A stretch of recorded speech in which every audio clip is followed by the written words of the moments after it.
बिना बताए पता कैसे चले?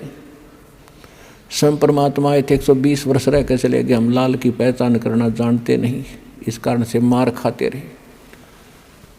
और एक तो कहना होता है विद प्रूफ प्रूव करूँगा कि इस विश्व में किसी के पास ज्ञान नहीं, किसी के पास समाधान नहीं, और कबीर जैसा भगवान नहीं, और इस परमात्मा के दास को जो प्राप्त है कबीर परमात्मा का दिया हुआ ऐसा कोई ज्ञान नहीं।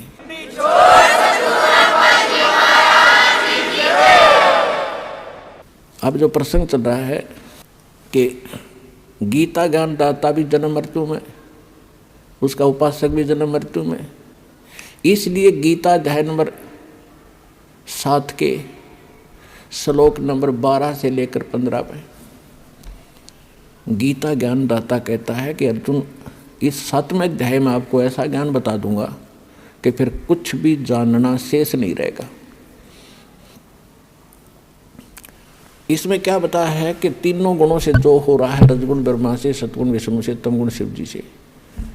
रजगुण ब्रह्मा से उत्पत्ति, सतगुण विष्णु जी से सतिथि, और तमगुण शंकर जी से संहार दोहरा। इसका निमित्त कारण मैं ही हूँ। आप प्रसंग थोड़ा सा रह गया बीच में। गीता अध्याय नंबर 8 के श्लोक नंबर 5 और 7 में गीता ज्ञानदाता ने अपनी साधना बता दी और अपनी परिस्थिति बता दी सारी, कि मुझे प्राप्त होगा, ओम नाम का जाप करेगा, युद्ध तो करना पड़ेगा।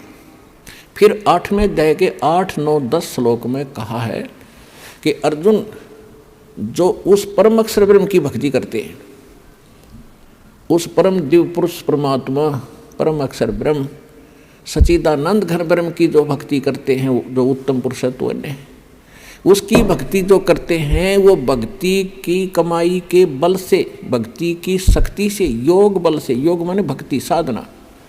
योग का अर्थ ये नहीं है कि आसन पद्म लगा कर बैठ जाए आंखें बंद करके, या ऊपर न पैर कर लिए अटपट, ये योग नहीं है। योग का अर्थ होता है जोड़, आत्मा का परमात्मा से मिलन करना, ये भक्ति क्रम कहलाता है। तो योग माने भक्ति भी होती है कि भक्ति योग के बल से, साधना के बल से, भक्ति की कमाई की शक्ति से उस परमात्मा के पास चला जाता है, और मेरी साधना करने वाला मुझे प्राप्त होता है।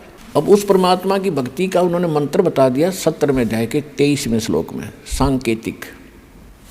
ओम तत् सत इति निर्देश ब्रह्मण तिर्विद समर्थ है, यानी सच्चिदानंद घन ब्रह्म के पाने का 3 मंत्र का जाप है, नथिंग एल्स, इसके अतिरिक्त कुछ नहीं।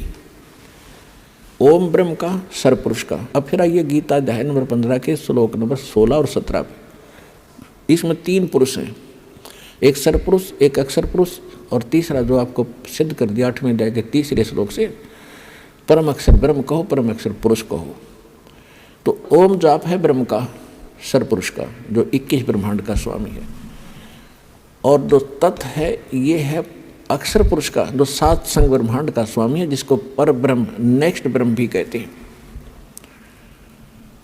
ये सांकेतिक है, ये इस दास के पास है, कोड वर्ड है ये, और सत भी कोड वर्ड है, सांकेतिक शब्द है।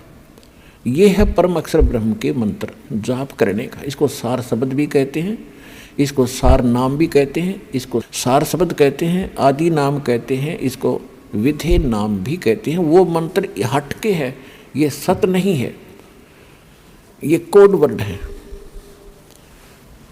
तो इस प्रकार वो तीसरा जो मंत्र है वो सार नाम है, उसको आदि नाम, विधेय नाम और सार शब्द भी कहते हैं। तो अब जो 3 मंत्र का जो जाप है उस परमात्मा के पाने का, अब ओम तो ब्रह्म का सबको पता है, गीता ज्ञानदाता ब्रह्म है, श्री कृष्ण जी में बोल रहा है। वो खुद कहता 8वें अध्याय के 13वें श्लोक में कि ओम इति एकाक्षरम ब्रह्म व्यवहारण माम अनुसमरण। माम माने मुझ, ब्रह्म माने ब्रह्म का, मुझ ब्रह्म का यह एक ओम मंत्र है, और कुछ नहीं, बस इति यही। और अंतिम सांस तक जो इसका जाप करता हुआ शरीर त्याग कर जाता है, तो ओम से मिलने वाली परम गति को प्राप्त होता है।